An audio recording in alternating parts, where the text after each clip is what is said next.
Hello guys, welcome back. We're working on the original 3rd gen here today. And what we're doing is we're gonna do a proper radiator coolant flush and refill. My 4runner, I don't know why, this thing gets hot. My average temp I'm seeing is like 210, 212. So I wanna start by changing the fluid. Maybe it needs a new radiator, who knows, but I wanna go camping. So we're gonna get the coolant flushed, we're gonna throw the tent on, and then maybe we'll go camping somewhere, who knows. So let's get started. And what coolant we're gonna use is this red long life antifreeze coolant. I mean, it's Toyota's product, so why not use it? Our first step is we're gonna remove this 4X Innovation skid plate, which isn't my favorite thing to do because it's freaking heavy and it's just not my favorite. And then we're gonna drain the fluid and go from there. She's looking awfully dirty. It's been a while since I've driven this thing. It's been a while since you guys have seen it. So probably not the video you're expecting because long travel, I know. I'm sadly here to inform you guys that I don't think I'm moving forward on this. I want a legit setup, and I just don't think this is the way to go. After just learning things, and I don't think the geometry is correct on these. They're way overbuilt, and that's why I've never told you where I got them from or who makes these. I just don't think it's gonna be worth doing. It's a lot of work for something I don't want to risk my life driving down the road with. So I'm gonna start saving up for like a legit kit. As much as I really wanted to do that, and how much time I've already got into it, I don't see myself doing it. So that's where I'm at with those. Who knows? We might not. I've just gone pretty back and forth. This thing is freaking solid as it is right now. Like, with that, for not being a long travel rig, it's as good as you can get. I mean, it's got everything, lockers, 35s, nice kings on it. So, and it drives down the road sweet. So it's hard to do this when this works just right. And I wasn't trying to just like say I was gonna do this and then not do it. I just don't think it's practical and it's gonna work very good. So that's where we're at on that. Let's get that skid plate off and get some coolant flushed in this thing.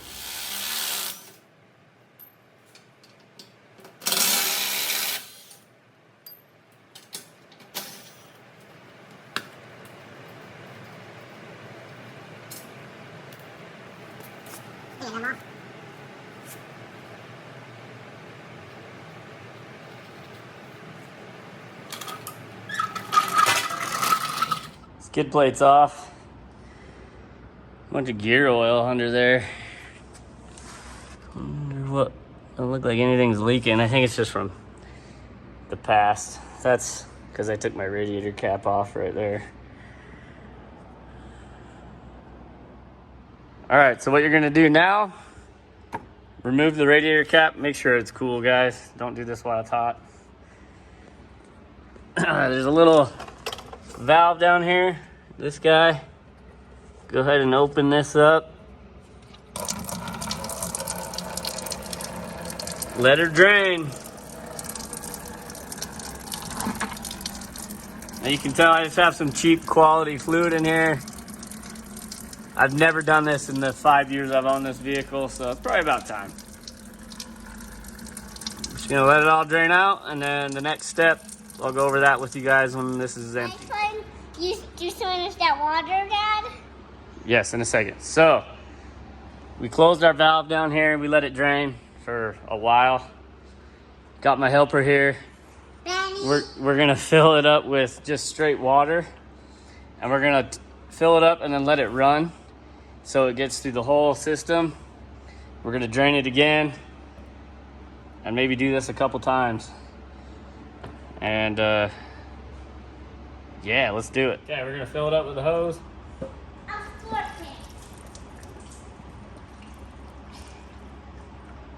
need to take my sunglasses off.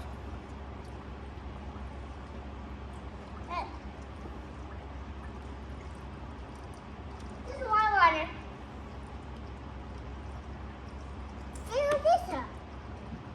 Do we need to fill that up? Mm-hmm. That's for washer fluid. Pee. Pee? Mm-hmm. I think that's for pee. We're filling it back up and gonna run it with the heater on full blast so we can get all the fluid kind of cleared out of the heater core and all that, because what I was reading is it holds about 50% of your coolant. We want to get all that out of there as best we can.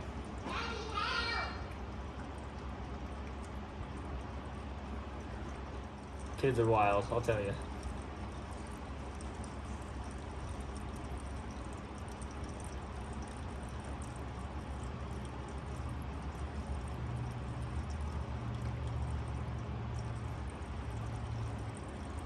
If he goes and cranks that on full blast, I'm gonna kick his butt.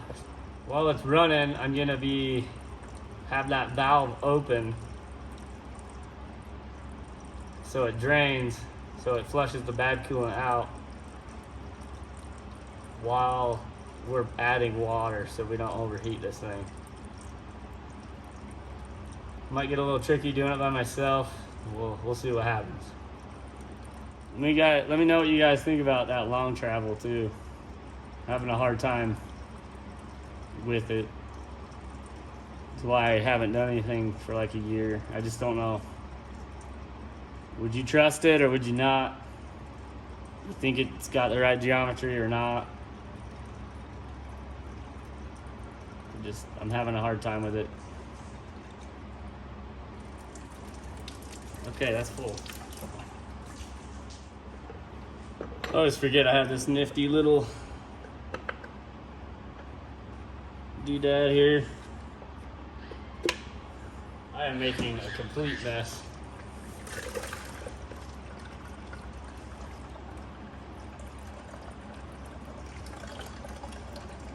Just gonna fill this up. Because there is air bubbles in there.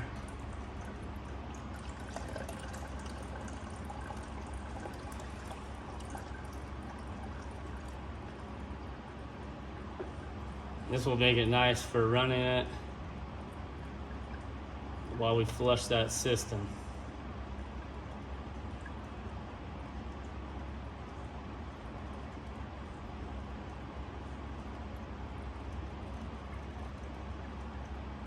It's probably good.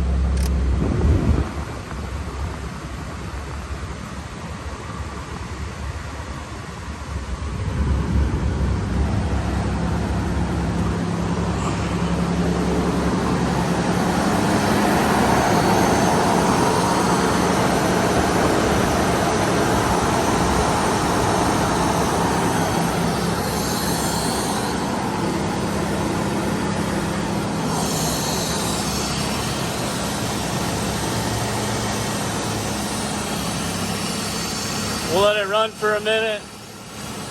Gotta wait for that thing to heat up so that the thermostat opens, so that we start cleaning fluid out of the heater core. Then we're gonna open up that valve again and drain all that water out as we add water.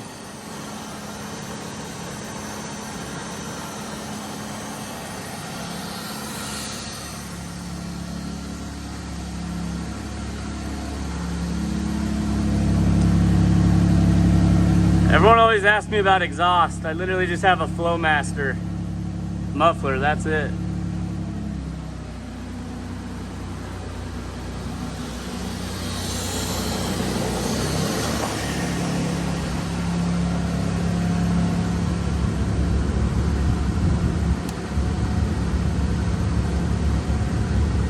Still cold. It's gonna be a minute.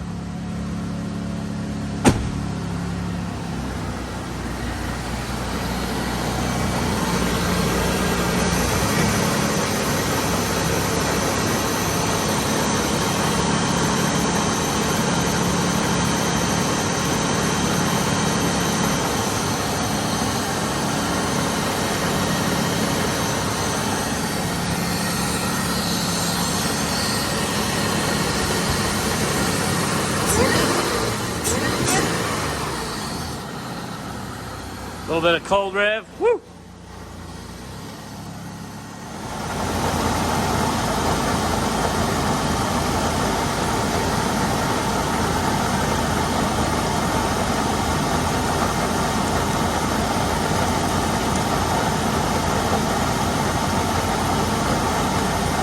Hopefully it's going in faster than it's going out.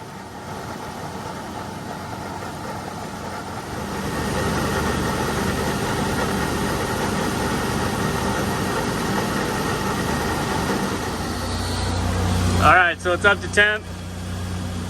I'm just letting that out very slow. Keeping an eye on the level here.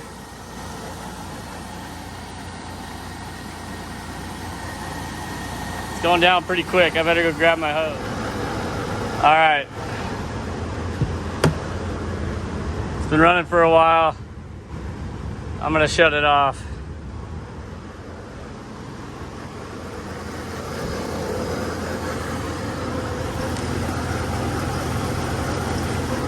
Running kind of rough, honestly. I don't like that.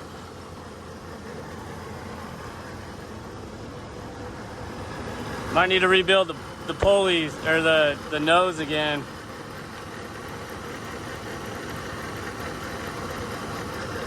Kind of loud.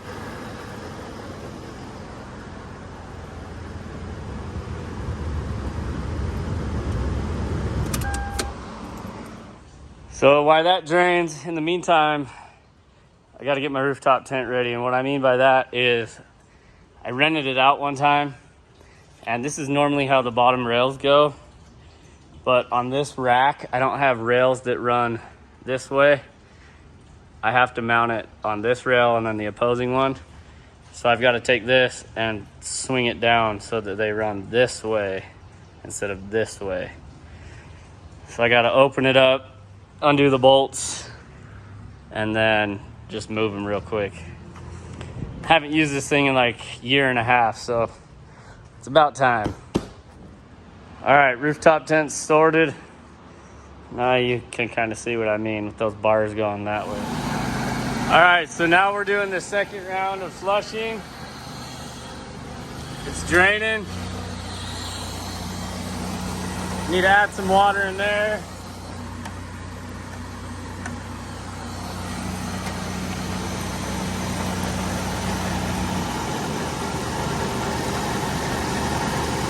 Get that nice and full.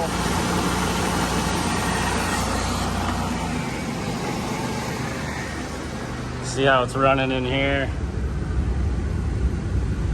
It's getting kind of warm, 157. Can't really read the gauge, but it says 160.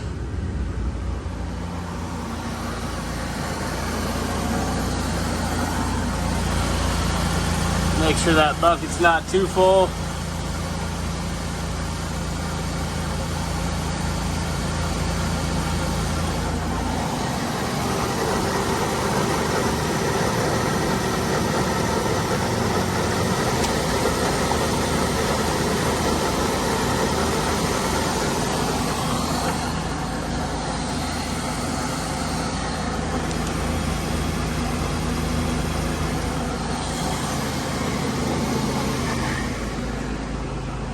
Woo, look at this thing. I love it.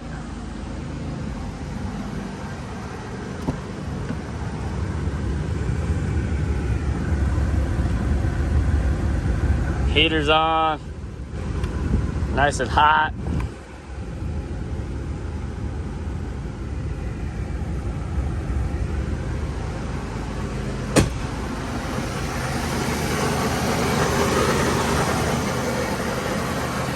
We're gonna let it run like this for a minute, and then we'll shut her down, let her cool down, and then we'll drain it completely again. This thing's just cooling down, and then we're gonna drain it and then fill it with coolant. So yeah, just waiting for this to drain now. Takes for freaking ever. And then yeah, we'll get new coolant put in. All right, so we've got our 50-50 coolant mix in there. Getting warmed up. Just running it, letting it get all circulated. Get all the air bubbles out. I'm thinking I need a new thermostat, but gonna let it run for a minute. And that is how you do a coolant flush. At least that's how I do it. All right, so it's been running for like 5 minutes, 10 minutes. No more bubbles coming out of there. We're sitting at about 200. I do have a fan blowing on it. So I think what I need to do is get a cooler thermostat. I mean, the temperature gauge there is just sitting in, not even in the middle, it's below the middle. But I know under load, it's gonna get hot again. So, time for a thermostat. All right, so as you can see, it's dirty, got the tent on. We took this thing camping, and after the radiator was flushed, it actually did really, really good. I saw temps at like 200. I mean, that's with fully loaded, you know, kid, dogs, wife, camp gear, everything. And it's been 100 degrees here every day in the great state of Utah. So I think it did pretty good. I spent some time afterward and made sure that all the bubbles were out of the system, and that really changed things. So I think just cruising around the road, I think it would be like 190s with no gear or anything in there. So I think I'm gonna call that a win. We'll see though, you never know. So I want to show you guys how I figured out how to do this. It's pretty simple. Also wanted to throw in here that I am getting my readings off the scan gauge. I don't know how accurate they are.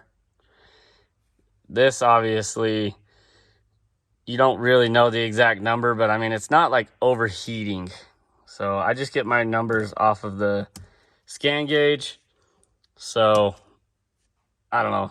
Hopefully it's pretty accurate. I'm not really sure, but that obviously isn't telling me that we're at 212, 210, you know what I'm saying? So that's why I'm using this. I think they're fairly accurate. I've really liked the scan gauge. So let me know what you guys think about that. Do I need a thermostat or no? New radiator, whatever. Let me know. And yeah, I think it did pretty dang good. That coolant seemed to work pretty awesome. If you buy this long life coolant, literally I just read the directions on the back of the bottle. So do this at your own risk, you know, do things how you like to do it. This is just the way I did it, and it seemed to have worked for me. I have a bunch more because I want to put it in that 4runner because I think this stuff's gonna work really, really good. So yeah, that's it for that video. We got some things coming up on this. It's in this area and on the inside. We're getting some goodies. So thanks for hanging out with me, guys. We'll catch you on the next one. Hope you guys have a good one.